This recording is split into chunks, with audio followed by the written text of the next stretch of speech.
అలాగే పాండు. అవును, నాకోటి అర్థం కాదు. ఏంటో? ఇప్పుడు ఇక్కడ ఈ పని చేస్తావు, ఒక రోజు ట్రక్కు నడుపుతావు, ఇంకో రోజు మెకానిక్ అంటావు. ఇలా 10 చోట్ల 10 పనులు చేసే బదులు ఇక్కడే పర్మనెంట్ గా చేసుకోవచ్చుగా. నేను 10 రకాల పనులు చేసేది పచ్చ నోట్ల కోసం కాదండి, 10 మందికి దగ్గర అవుదామని. వస్తానండి. ఎక్కడికి? ఇంకో పనికా? లేదు, మా చింతల బస్సుకి. ఏమండి ఏమండి, లోపల ఎవరండి? హలో,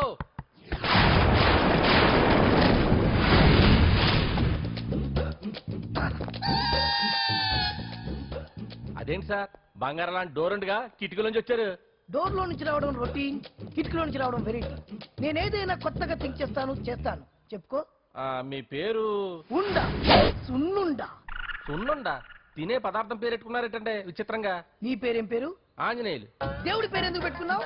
ఎదురింట్లో ఉండే అమ్మాయి పేరు తులసి. మొక్క పేరు ఎందుకు పెట్టుకుంది? రొటీన్ గా ఉండేదేది నాకు నచ్చదు. నాలాంటి వాడు కూడా కొనుక్కోకుంటే కొత్తదనం ఎలా పోతుందయ్యా? కొత్తగా థింక్ చేయండి అయ్యా, వెరైటీ లైక్ చేయండి ప్లీజ్. అలాగే, మీకు కొరియర్ వచ్చింది, సంతకం పెట్టండి. పాపం ఎడం చేత్తో సంతకం పెట్టడం కొంచెం కష్టమే. మరి కుడి చేత్తో సంతకం పెడితే మీ కొరియర్ వాళ్ళు ఒప్పుకోరా? మీకు ఏది కదా అని. లేదని ఎవరు చెప్పారు? లేదని ఎవరు చెప్పారు? లేదని ఎవరు చెప్పారు? అదేంటి సార్ ఇప్పటిదాకా ఇంట్రడక్షన్ వెరైటీగా ఉండాలని. ఆరనీయుమాయి ఒడియం గుమ్మాడి ఒడియం ఎండనీయుమాయి ఒడియం ఎంతో సమయం. అరే అరే, లా ఒక్కింతే లేక కదరా ఒడియాలు పెట్టుకుంటున్నాను. ఇంకో పద్యం చదివా. అమ్మో, సత్య టీ అడిగి అరగంట అయింది. మర్చిపో.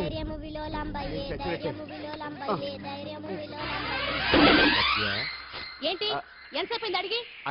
అంటే నీకు పప్పు సార్లు ఒడియాలు ఇష్టమని ఎంత కష్టమైనా పెడుతున్నాను. తాగు. ఏంటిది? కాఫీ అడిగితే టీ ఇస్తావా? అదే ఇందాక హాల్లోంచి టీ అని పిలిచావు కదా. నేను టీ అనలేదు, నువ్వు చెప్పింది వినపడక ఏమిటి అన్నాను. ఏమిటిలో టీ ఒకటే వినిపించి. చిచ్చి, పెళ్ళం ఆఫీస్కి వెళ్ళి కష్టపడొస్తుంటే అన్ని అమర్చి పెట్టాలని లేదు. ఇంట్లో ఉండి పిలిచే పనేంటంట? మా వాళ్ళు నీకిచ్చే అనవసరంగా నా గొంతు కోసారు. యాక్చువల్ గా డైలాగ్ నాది కదా.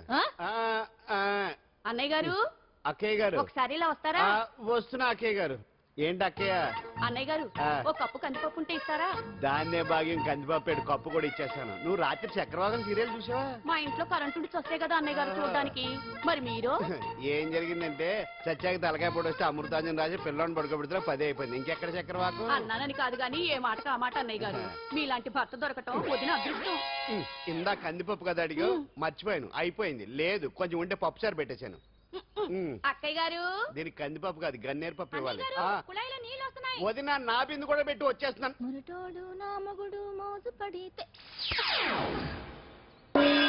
ఏంటండి దారి కట్టంగా?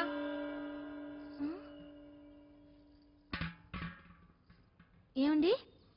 చెల్లెమ్మ నీళ్ళు వచ్చేస్తున్నాయట. ఏంటి ఏమైంది? ఏంటోనండి, ఉలుకు పలుకు లేకుండా పడున్నారు. అవునా? ఒరే సుబ్రహ్మణ్యం, సామ్యాన పూలు పట్టరండి. ఒరే జోగరావు సెంటు పట్టరా, వాసన వచ్చేస్తున్నాడు. ఐస్ కూడా పట్టరా. ఇప్పుడు అవన్నీ ఎందుకండి అన్నయ్య గారు? ఇంకా నీకు బొట్టు ఖర్చు పూల ఖర్చు లేదమ్మా. బావు నీకు న్యాయం చేసి వెళ్ళిపోయాడు. చేసిపోయారు. రాత్రి వంకాయ కూర వండమంటే వండి పెట్టారు. ఎల్ఐసి పాలసీ కట్టమంటే కట్టకుండానే పోయాడు.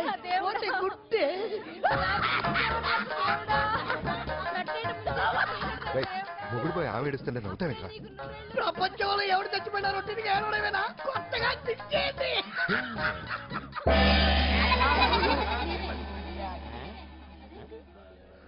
ఏటి కావుడు అందరూ ఇడగొన్నారేటి? ఎవడైనా పోయేటి?